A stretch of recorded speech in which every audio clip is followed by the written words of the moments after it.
Hi friends, जय श्री राम। आज हमने सेकंड क्लास ले रहे हैं जिसका नाम है acid base and salt.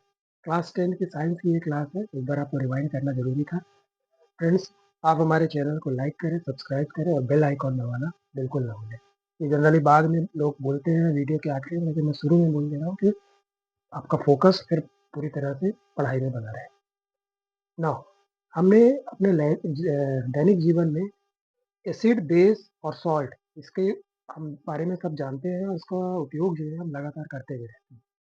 Acid जो होते हैं उनका स्वाद जनरली कैसा होता है? खट्टा होता है। बेस जो होता है उसका स्वाद कैसा होता है? कड़वा, बिटर बिटर स्वाद होता है। तो और एक चीज़ आपने और भी देखा होगा कि क्योंकि हमारे घर में हम जब मम्मी पापा ज़्यादा खाना खिला देते हैं या हमारे कोई रिलेटिव या कभी कोई त्योहार फेस्टिवल हो गया तो हमारा भोजन ज़्यादा हो जाता है। तो उस चक्कर में क्या होता है, वो एसिडिटी ज़्यादा हो जाती है। एसिडिटी को दूर करने के लिए फिर हम क्या करते हैं, हमें तरह तरीके के घरेलू उपचार बताए जाते हैं कि नींबू पानी पी लो या सिरका पी लो या फिर बेकिंग सोडा ले लो। बेकिंग सोडा वही आपका इनो, इसको तो हर कोई जानता है।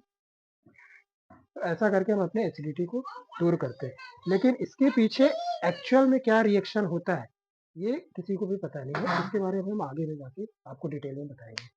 फिलहाल हम सिर्फ अभी आपको बेसिक चीज बता रहे हैं कि आप एसिड बेस और सॉल्ट से पूरी तरह से फैमिलियर हो जाए। लैब में आप लोगों ने अभी अपना प्रैक्टिकल भी किया होगा। लिटमस टेस्ट होता है। लिटमस टेस्ट के बारे में सबने सुना होगा।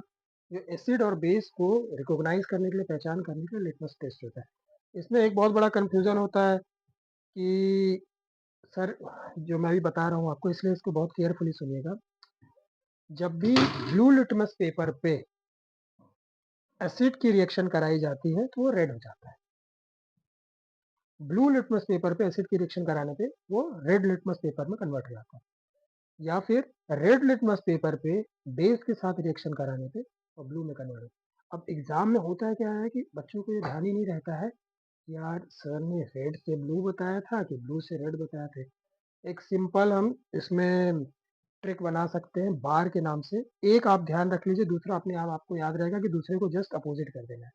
देखिए, बार का बी से हो गया ब्लू, ब्लू लिटमस पेपर। ए से हो गया एसिड और आर से हो गया रेड, रेड लिटमस पेपर। तो क्या हुआ, बार को आप ध्यान रख लीजिए कि ब्लू लिटमस पेपर को एसिड की प्रेजेंस में रेड लिटमस पेपर में कन्वर्ट हो जाता है। दूसरा आपको याद रखने की जरूरत नहीं है, जब पूछे कि लिटमस पेपर पे बेस को डालने से क्या होता है, तो इसका आप लिखिए बार और इसका जस्ट अपोजिट कर दीजिए कि रेड लिटमस पेपर को बेस की प्रेजेंस में ब्लू हो जाता है। ये आपको क्लियर रहेगा, कभी भी आपको आगे जाके नहीं मिलेगा ये। आगे जाकर आपके बहुत सारे कॉम्पिटेटिव एग्जाम में भी आपको हेल्प हो जाएगा, जो लगातार क्वेश्चन आते हैं। नाउ, एक हम और एग्जांपल घर में देखा है हम लोगों ने कि सफेद कपड़े हैं। सपोज हम खाना खा रहे हैं, सब्जी का हल्दी का दाग हमारे कपड़ों में लग गया। अब क्या है, हम इसको धोते हैं, कितना भी हम रगड़ ले, वो साबुन से भी खूब रगड़ने पे वो हल्दी का जो दाग है वो या तो रेड या ब्राउन कलर में हो जाता है। और फिर भी हम और भी पानी के साथ उसको बार बार भी रगड़े, बार बार भी रगड़े, तब फिर से वो येलो कलर में कन्वर्ट हो जाता है। ये किसकी वजह से होता है? साबुन का जो नेचर होता है वो बेसिक होता है। तो जब आपने बेस के साथ उसको बहुत रगड़ा हल्दी को, तो वो रेड, और उसने रिएक्शन किया हल्दी के साथ, हल्दी यानी टर्मरिक हो गया, उसके रेजेंस के साथ रिएक्शन किया और वो रेड और ब्राउन कलर में कन्वर्ट हो गया। और जब हमने फिर से उसको और वाटर के साथ में वॉश किया तो फिर से अपने ओरिजिनल कलर में आ गया। एक लैब में आप लोगों ने और भी देखा होगा, एसिड बेस का जो टेस्ट होता है, ये मिथाइल ऑरेंज या फिनोप्थिलीन की प्रेजेंस में एसिड बेस का टेस्ट करवाया जाता है। एक और प्रैक्टिकल हम लोग इसमें देख सकते हैं कि 3 टेस्ट ट्यूब ले लें। एक टेस्ट ट्यूब में, ये जनरली स्कूलों में करवाया जाता है, 3 टेस्ट ट्यूब में, एक में नॉर्मल वाटर ले लें, एक में एसिड ले लें, एक में बेस ले लें। अब पता कैसे, अब बोला जाता है, एग्जामिनर हमसे कह देता है कि आप पता करो कि कौन सा एसिड है कौन सा बेस है। तो इसके लिए क्या उपाय है? लिटमस। जो मैं अभी आपको लिटमस टेस्ट बताया है, लिटमस, कि जब लिटमस इस एसिड की बूंद को, मान लीजिए इस टेस्ट ट्यूब में एसिड था, तो हमने क्या किया, लिटमस पेपर ले लिया, इसके ऊपर थोड़ा सा एसिड डाला। जैसे ही एसिड डाला तो क्या हुआ कि ब्लू अगर लिटमस पेपर था तो वो रेड कर जाएगा, और अगर रेड लिटमस पेपर था उसके ऊपर हमने एसिड डाला तो कुछ भी नहीं होगा। तो इससे हमको समझ में आ जाएगा कि ये हमारा एसिड है, और ब्लू को यूज करने पे एसिड जो है रेड कर देगा। जो लिटमस होता है, लिटमस का सॉल्यूशन होता है, ये लिटमस जो बेसिकली होता है, ये इसका नेचर जो होता है, ये ना ही एसिडिक होता है ना ही बेसिक होता है। ये जनरली लीचेन नाम का एक प्लांट होता है, जो थैलोफाइटा ग्रुप का प्लांट होता है। ये थैलोफाइटा क्या होता है, इसको हम बायो में आगे पढ़ेंगे। तो थैलोफाइटा ग्रुप का प्लांट होता है लीचेन, ये उसका रेजिन होता है, उसी से इसको प्राप्त किया जाता है। एग्जाम्पल देखते हैं।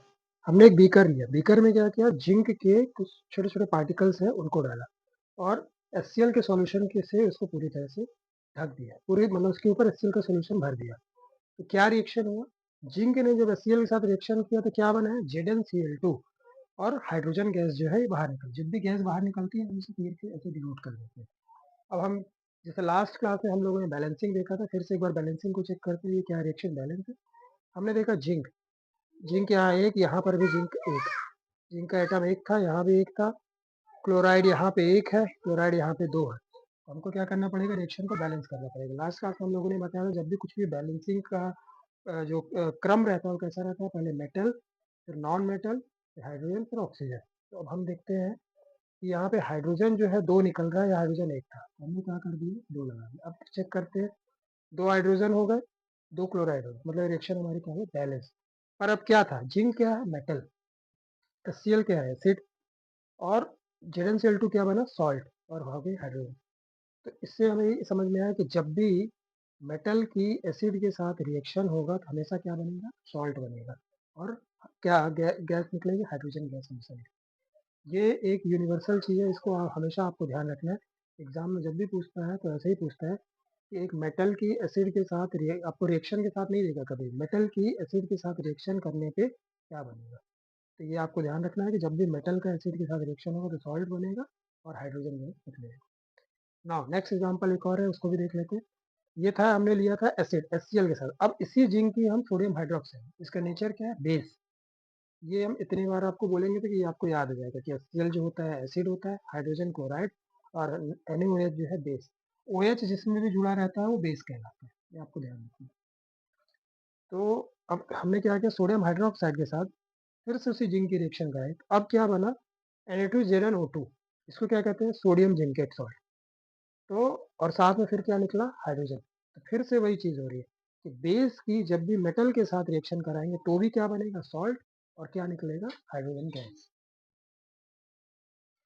ये रिएक्शन को चेक करते हैं कि क्या रिएक्शन बैलेंस है।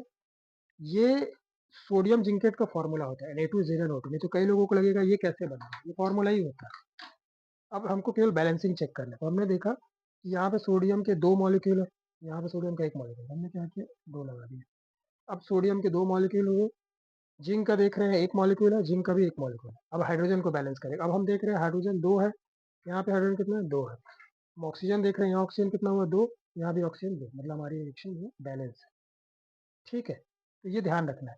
अच्छा, एक चीज और आपको ध्यान रखना है, जो हमने लास्ट क्लास में बताया था कि ये जो रिएक्शन है, ये हमने आपको बताया था कि ये किस टाइप की रिएक्शन है। जो हमने आपको डिस्प्लेसमेंट रिएक्शन बताया था, डिस्प्लेसमेंट रिएक्शन का एग्जाम्पल है, आपको ध्यान में आ रहा है। डिस्प्लेसमेंट रिएक्शन में हम लोगों ने बताया था कि कोई भी एटम की या कोई भी एलिमेंट की जब हम किसी सॉल्यूशन में रिएक्शन कराएंगे तो क्या होगा, डिस्प्लेसमेंट होगा। तो वही हो रहा है। नाउ अगला एग्जांपल हम देखते हैं।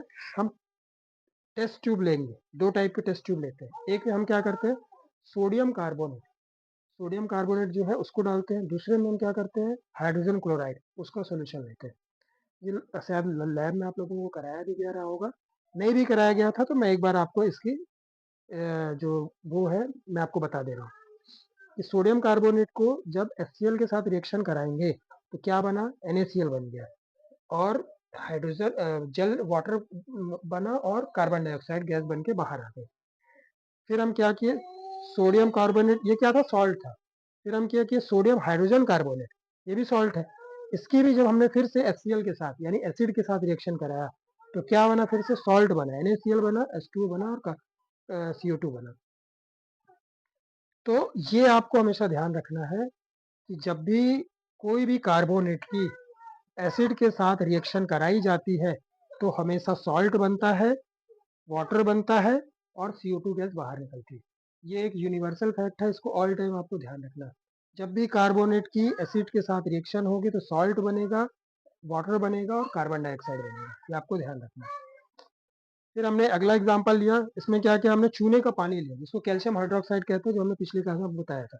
तो हमने अब कैल्शियम कार्बोनेट में, सॉरी कैल्शियम हाइड्रोक्साइड, इसको चूने का पानी कहते हैं, ये जो कार्बन डाइऑक्साइड निकली थी हमने उस कार्बन डाइऑक्साइड को इसमें यूज कर लिया। तो जब हमने इसके साथ यूज किया तो क्या बन गया, कैल्शियम कार्बोनेट, इसको लाइम स्टोन भी कहते हैं, यानी कार्बोनेट का फॉर्म बन गया। इसको लाइम स्टोन भी बोलते हैं, संगमरमर भी जो आपने सुना है वो भी यही होता है। ठीक है, अब क्या हमने किया कि इस कैल्शियम कार्बोनेट के साथ वो H2O और ये CO2 जो बाहर निकल रहे थे उनको इसके साथ में हमने रिएक्शन करा दिया। तो हमने देखा कि क्या बना, कैल्शियम हाइड्रोजन कार्बोनेट। ये कैल्शियम हाइड्रोजन कार्बोनेट का नेचर कैसा होता है, सॉल्युबल होता है। लेकिन ये कैल्शियम कार्बोनेट जो बना था इसका नेचर कैसा होता है, ये अवक्षेप के रूप में बनता है, नीचे जाके सेटल जाता है, ये घुलनशील नहीं होता है, सॉल्युबल नहीं होता है, इनसॉल्युबल होता है। और इसका नेचर कैसा होता है, सॉल्युबल होता है। तो ये आपको एग्जाम में क्वेश्चन आता है, हमेशा ध्यान रखिएगा कि कैल्शियम कार्बोनेट का जो सॉल्यूशन है, कैल्शियम कार्बोनेट जो है जल में विलयशील है या सॉल्युबल है कि नहीं है। तो कैल्शियम कार्बोनेट सॉल्युबल नहीं होता है, इसका अवक्षेप बनता है। और एक क्वेश्चन बनता है कि कैल्शियम हाइड्रोजन कार्बोनेट क्या जल में सॉल्युबल है, तो ये जल में सॉल्युबल होता है, ये आपको ध्यान रखना है। तो इससे हमको क्या रिजल्ट निकलता है कि जब भी मेटल कार्बोनेट या मेटल हाइड्रोजन कार्बोनेट की एसिड के साथ रिएक्शन करेंगे तो हमेशा साल्ट बनेगा, कार्बन डाइऑक्साइड बनेगा और H2O बनेगा। ये हमने यहाँ पे आपको बता दिया था, मेटल कार्बोनेट की एसिड के साथ रिएक्शन करेंगे तो सॉल्ट बनेगा, H2O बनेगा, कार्बन डाइऑक्साइड बनेगा।